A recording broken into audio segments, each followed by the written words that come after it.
When I got my girlfriend pregnant in 10th grade, my parents kicked me out. 20 years later, they showed up demanding to meet their grandson. What they saw almost broke their faces. My father set the blank check on my coffee table like he was closing a merger. $300,000. He slid it toward me with 2 fingers, slow and precise. The same way I remembered him moving documents across polished conference tables when he told stories about winning cases over dinner. Back when I was still allowed at his dinner table. Charles Whitaker was 63 now, gray at the temples, reading glasses pushed up on his forehead, navy suit, wedding band shine, the calm expression of a man who believed money could turn history into paperwork. My mother sat beside him in a cream Chanel blazer, spine straight, hands folded over her purse. Margaret Whitaker had not aged so much as sharpened. They arrived at my townhouse in Seattle at 10:14 on a Tuesday morning in a black Mercedes S-Class. I know the time because my doorbell camera logged it. I have spent 20 years documenting everything. 3 hours, my father said. Bring him to the anniversary party Saturday. A few photos with the family, then you go back to your life. Him. That was the word holding the whole room together. The grandson they had been bragging about for 4 months. The one they had invented from a single line in a Cascadia Business Journal profile that said I was raising a college-age child as a single father. They read child and decided grandson. Then they built a whole person around that mistake. Pre-law. Sharp mind. His grandfather's jaw. A young Whitaker man who would maybe join the firm one day. They had not created him from love. They had created him because they needed him. Their 50th anniversary party was that Saturday at the Fairmont Olympic Hotel. 200 guests. A live stream for First Presbyterian. Pastor Andrew Pike doing a speech about family legacy. 4 generations of Whitaker men. Except one generation was fictional.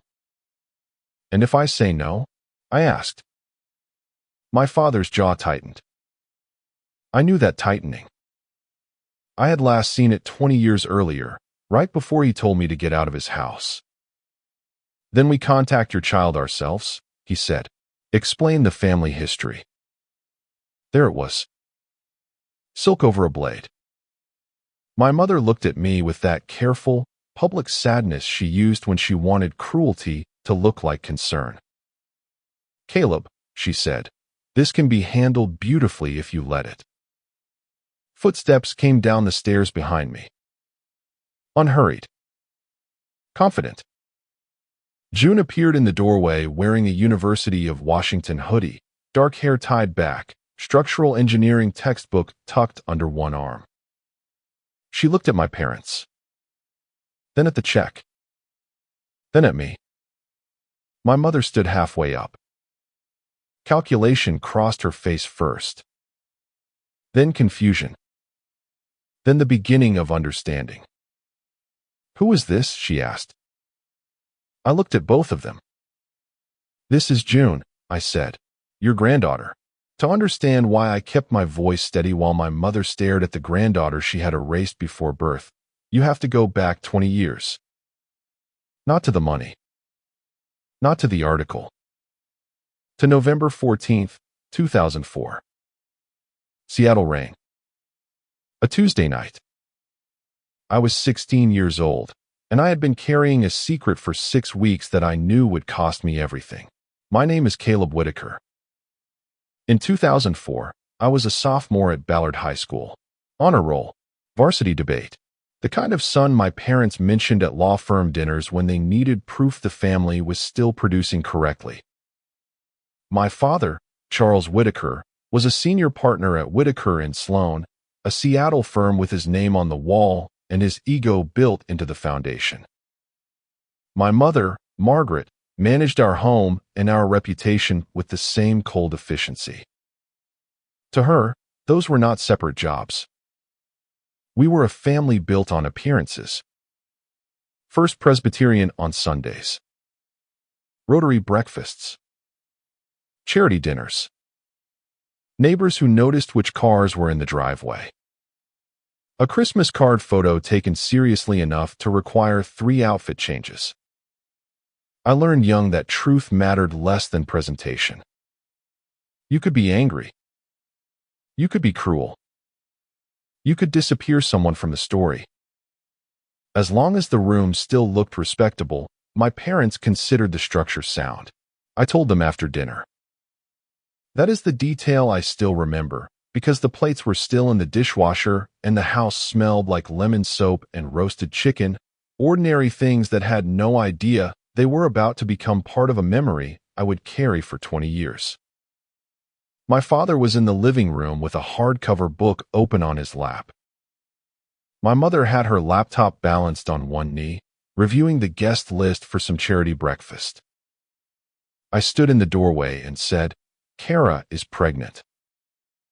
No one moved at first. Then my mother closed her laptop. My father lowered his book. I waited for questions. How far along? Are you sure? Is she okay? Are you okay? None came. Margaret stood, walked past me, crossed the foyer, and opened the front door. Rain blew in sideways. "You are no son of ours," she said. Not screaming. Not crying. Just 7 clean words, delivered like a correction. I looked at my father. He looked back for 1 second. Then he picked up his book again. I was 16 years old. It was 9 at night. I had no coat, $18 in my pocket, and nowhere to go. So I walked out. Marisol Vega lived 3 houses down. She was 55 then, recently retired from 28 years as a school nurse, and she had the kind of eyes that noticed things without making people feel watched. I made it as far as her porch at 9:17 p.m. I know the time because the camera said so later. I had not knocked yet when the door opened. Marisol stood there in a robe, silver hair loose around her face, looking at a soaked 16-year-old boy with no coat and nothing in his hands. She did not ask me to explain myself in the rain. She just said, "Come inside, Caleb." That was the first door that opened that night. She gave me towels, dry sweatpants from her son's old dresser, and a bowl of chicken soup I could barely swallow because my throat had closed around everything I was trying not to feel. Then she put me in her son's old bedroom and said, "Sleep first. Talk after." I did not sleep much. But I stayed. 3 days later, a certified letter arrived at Marisol's house. Signature required. My father had guessed where I was. Of course he had. Charles Whitaker always understood addresses better than people. I signed for the envelope at Marisol's kitchen table with my hair still damp from a shower and my hands steady only because I forced them to be. Inside were 3 pages on Whitaker and Sloan letterhead. My father's signature sat at the bottom. Notarized. Dated November 17, 2004. The document stated that I, Caleb Thomas Whitaker, voluntarily relinquished all familial rights, claims of inheritance, and legal standing within the Whitaker family, effective immediately. Then came the line I read 3 times before it made sense. This relinquishment extended to any dependent, born or unborn, now or in the future. My child was not even born yet. My father had already found legal language for throwing her away. Marisol stood beside me, one hand on the back of my chair. She did not tell me it would be okay.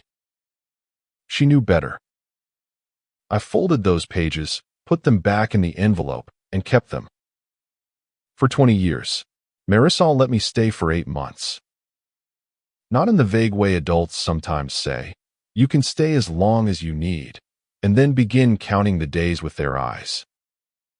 She meant it.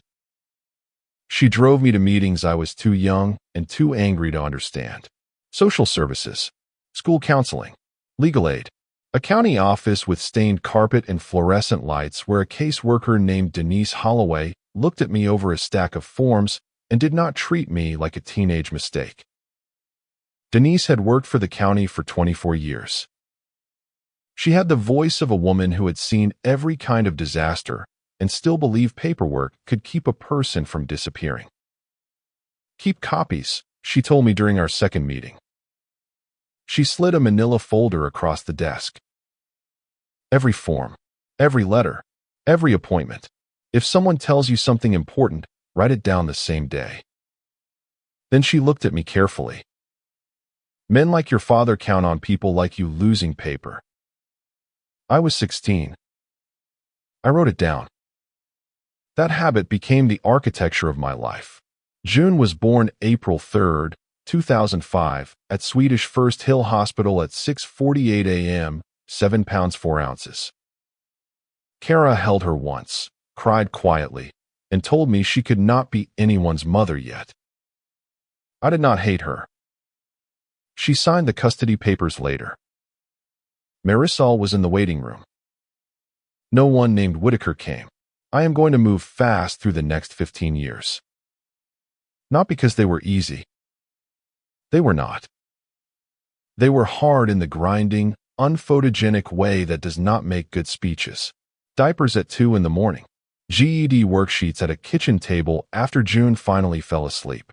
Bus transfers with a stroller. Grocery math done in the cereal aisle. Rent paid 3 days late, and only because Marisol knew a man who needed his garage cleaned out.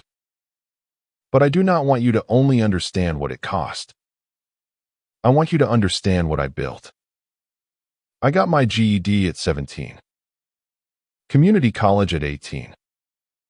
Part-time classes. Full-time work. June in daycare when I could afford it, and with Marisol when I could not. At 20, I transferred to the University of Washington for product design. I was older than most of the students and younger than most of the parents at school pickup, which meant I never fully belonged in either room. That became useful. I learned to observe. I learned systems. I learned that good design was not about making things look impressive. It was about making things hold under pressure. By 23, I had a degree and a daughter who made a poster for graduation that said, "My dad did it," in purple marker. I still have it framed. My first job was junior designer at a Seattle studio that made adaptive equipment and consumer products. I was good at it because I had spent years solving problems without money, backup, or the luxury of pretending failure was theoretical. By 30, I was senior systems designer. By 33, I had clients of my own and enough fear to keep me sharp.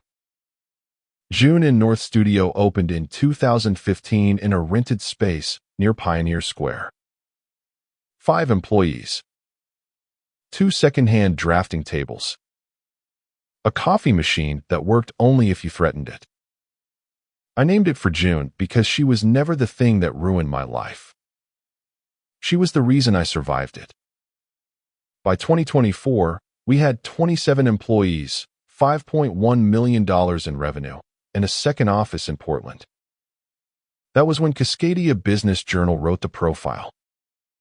That was when my parents saw the word child and invented a grandson. Aaron called me in February, 2 months before my parents showed up with the check. I want to be fair about Aaron. He was 13 when I was thrown out. A kid. He did not open the door. He did not write the letter. He did not choose the family story he was raised inside. For years, he thought I had left because I was unstable, irresponsible, difficult. That was the version my parents built, and children tend to believe the adults who still feed them dinner. He found me when he was 26 through LinkedIn. His first message said, "I don't know what happened, and I don't expect you to answer, but I think about you." I answered. Slowly, carefully, we built something real. He knew about June. He sent birthday cards. He came to her high school graduation and cried in the back row like he had no right to be seen doing it. So when he called that February night, I picked up. "Caleb," he said, "Mom and Dad have been telling people at church about your son." I was at my kitchen counter, sorting invoices for the studio. "My what?" "Your son," Aaron said. "They read that business profile and decided college-age child meant grandson." I closed my laptop. He kept going. "They're saying he's pre-law, that he has Dad's jaw, that he's interested in Whitaker and Sloan. Pastor Pike wants to mention him at the anniversary party." My hand went still on the counter. Aaron exhaled. "They're calling it 4 generations of Whitaker men." From the kitchen doorway, June said, "What happens when they find out I'm not a man?" I turned. She was home from UW for spring break, wearing an oversized sweatshirt and holding a mug of coffee like she had been there long enough to hear all of it. Aaron went quiet on the phone. June looked at me, calm but sharp. "When are you going to tell them?" I looked at my daughter, the person they had erased before she had a name. "I'm not," I said. "I'm going to show them." By the time my parents arrived that Tuesday, I had already spent 3 weeks preparing. The disinheritance document was in a gray fireproof box in my closet, still inside my father's original envelope, still folded into the pocket of the old mariner's hoodie Marisol had given me the night I showed up soaked through. I had kept the hoodie too. People think that is sentimental. Maybe it is. But when your family tries to erase you, objects become witnesses. I laid the 3 pages on my kitchen table and photographed every inch. High resolution. Every line. Every signature. Every notary stamp. Charles Whitaker's name sat at the bottom like it belonged there. November 17th, 2004. 3 days after he opened the door and let the rain finish the sentence. After I photographed the letter, I called Marisol. She answered on the second ring. She always did. "Marisol," I said, "this is going to sound strange, but do you still have your porch camera footage from November 2004? There was a pause. Then she said, "Honey, I never delete anything." 20 minutes later, my phone buzzed. The image was grainy, washed out by the old porch light, but it was clear enough. A 16-year-old boy standing in the rain. No coat. No bag. Hair soaked flat against his forehead. Shoulders pulled in like he was trying to take up less space in the world. Me. The timestamp sat in the bottom corner. 9:17 p.m. November 14th, 2004. Marisol's address was visible along the edge of the frame. I stared at it longer than I should have. Not because I needed proof. I had lived it. But because there is something brutal about seeing your own abandonment from the outside. Marisol called back before I could. "I still have the full tape," she said, "and I'll go wherever you need me to go." The 2 days between my parents' Tuesday visit and their Saturday anniversary party were not impulsive. I need that understood. I was not moving out of rage. Rage burns too fast. This was colder. Older. It was 20 years of learning to document, organize, copy, label, and prepare. My father taught me paperwork could erase people. I learned it could bring them back. I called Aaron next. "The party is Saturday," I said. "Don't warn them." He was quiet for a long moment. "Caleb, are you sure?" I looked at the photograph documents on my desk. "I've been sure for 20 years, I said. "I just had to wait for the right room." We walked into the Spanish ballroom while my father was already speaking. Caleb Whitaker, age 16, would have frozen in that doorway. Caleb Whitaker, age 36, kept walking. I wore a dark navy suit, plain tie, polished shoes, nothing loud. I had dressed the way I dressed for investor meetings, when I needed the room to understand I was not asking permission to be taken seriously. June walked beside me in black trousers and a white blouse, her hair pulled back, her face calm in the way people get calm when they have already decided not to shrink. The ballroom turned. Conversations thinned. Forks paused above plates. I heard someone whisper my name. Then another voice near the front said, "I thought he moved away." My father stood at the podium beneath a white rose arrangement tall enough to hide a body. He was mid-sentence. Family is the foundation of everything we build. It is the legacy we pass from father to son, from grandfather to. He saw me. The sentence died in his mouth. Not stopped. Died. I walked down the center aisle. The livestream camera followed because cameras always turn toward the thing nobody planned. I stepped onto the stage. My father's hand tightened around the microphone. I held out my hand. He did not give it to me. So I took it. My voice filled the ballroom before my fear could catch up. "My name is Caleb Thomas Whitaker," I said. "I am Charles and Margaret Whitaker's oldest son." 220 people went silent. Some of them knew my name. Most of them knew the version of it my parents had allowed to survive. You may have heard I left home at 16 because I was troubled, or reckless, or because I needed to find myself. I looked at my father. That is not what happened. My mother sat at the family table in front, one hand at her throat. I was 16 years old when I told my parents my girlfriend was pregnant. On November 14th, 2004, at 9 o'clock at night, my mother opened the front door and said, "You are no son of ours." My father picked his book back up. A sound moved through the room. I unfolded the document.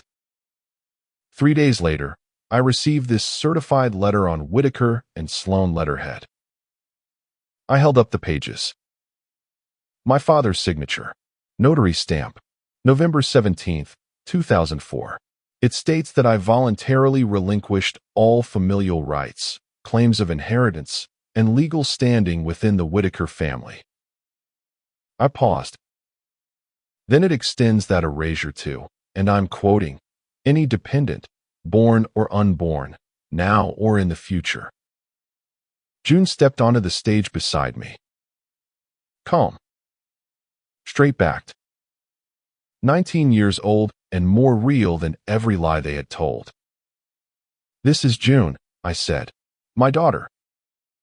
My father's face lost color. The dependent they signed away before she had a name. I looked out at the room. "For 4 months, my parents have been telling you they have a grandson. Pre-law. His grandfather's jaw. Future of the firm." I set the document on the podium. They did not lose a grandson. I looked at June. They erased a granddaughter. A voice came from the back of the ballroom. "I can tell you what happened that night." Every head turned. Marisol Vega stood near the last row of tables, 75 years old, silver hair pinned back, wearing the navy blazer she called her serious clothes. "My name is Marisol Vega," she said. "I lived 3 houses down from the Whitakers for 31 years. She held up her phone. On the screen was the porch camera image. Grainy. Washed by rain and porch light. A 16-year-old boy standing with no coat, no bag, and $18 in his pocket. The timestamp was visible. 9:17 p.m. November 14th, 2004. "That boy was Caleb," Marisol said. "He had not knocked yet when I opened my door. He was soaked through and shaking so hard he could barely speak." My mother looked down. Marisol did not. "He lived in my house for 8 months," she said, 3 doors away from his parents. Her voice stayed steady. Not one member of that family called to ask where he had gone.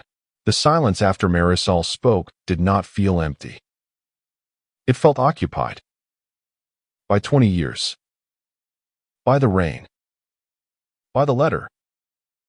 By every person in that ballroom realizing the story they had been given had holes large enough for a 16-year-old boy to fall through.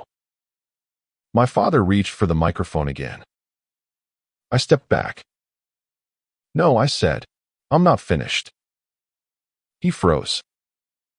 That was new. Charles Whitaker was used to rooms making space for him. Courtrooms, boardrooms, church committees, charity tables where people laughed before deciding whether his jokes were funny. But this room had stopped belonging to him. I looked out at the guests. I did not come here for money, I said. I did not come here for an apology. I spent a long time wanting one, but that is not why I am standing here. My mother had not moved. She was looking at June like she had only just understood that a person could grow up outside her permission. I came because my parents built a lie in this room, I said. They told you they had a grandson. They told you he carried the Whitaker name forward. They turned my child into a prop for a legacy they threw away before she was born. The livestream monitor near the back showed comments moving too fast to read. For 100 people watching from home. 220 in the room. All of them waiting. I am the only person who can correct that record with evidence. Pastor Andrew Pike stood from the front table. He was a tall man with white hair and the careful posture of someone who had spent decades being listened to. He turned to my father. Charles, he said quietly, is what your son is saying true? My father opened his mouth. 35 years of law. Thousands of arguments. A lifetime of knowing exactly how to speak in important rooms. Then he closed it. For the first time in my life, his silence told the truth. My father did not speak again that night. Neither did my mother. About 4 minutes after Pastor Pike's question went unanswered, Charles and Margaret Whitaker left the Fairmont Olympic through a side exit near the service hallway. Not dramatic. Not loud. Just two people who had spent their whole lives managing entrances and exits, realizing there was no clean way out of that room. The party, strangely, continued. People stayed because people do that when a beautiful room has cake, champagne, and a disaster nobody knows how to process.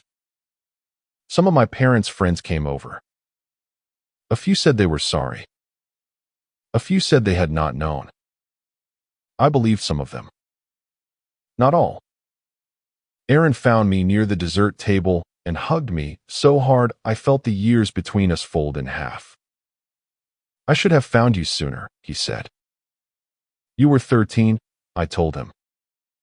Marisol ate 2 pieces of anniversary cake and announced the frosting was too sweet, which was exactly the kind of normal thing I needed someone to say. The live stream stayed up for 3 days before the church took it down. By then, people had clipped it, reposted it, sent it around in private messages and public threads I mostly refused to read. Whitaker and Sloan received what the newspapers politely called significant public attention in the weeks that followed. My father retired the next spring. I cannot prove those facts are connected. I can only tell you they happened in that order. My mother called 6 weeks later. I let it go to voicemail. Her voice sounded smaller than I remembered. I don't expect you to forgive us, she said. I'm not sure I would know what to do if you did. A long pause. I saw June on that stage. I've been looking at the clip. Another pause. She has your eyes. That was all. No defense. No full apology either. Just a woman standing at the edge of what she had done, finally seeing the shape of the person she had helped erase. I did not call back. Not to punish her. Because some apologies cannot reach 20 years backward and open a door in the ring. 3 months later, we celebrated June's 20th birthday at a Thai restaurant on Capitol Hill. Nothing fancy. Just June, me, Marisol, Aaron, two of June's university friends, and a table too small for the amount of food we ordered. The room smelled like lemongrass and chili oil. Music played too loudly. Marisol complained and then ordered dessert anyway. Halfway through dinner, June lifted her glass. She looked at me first, then at everyone else. "To not being erased," she said. We drank to that.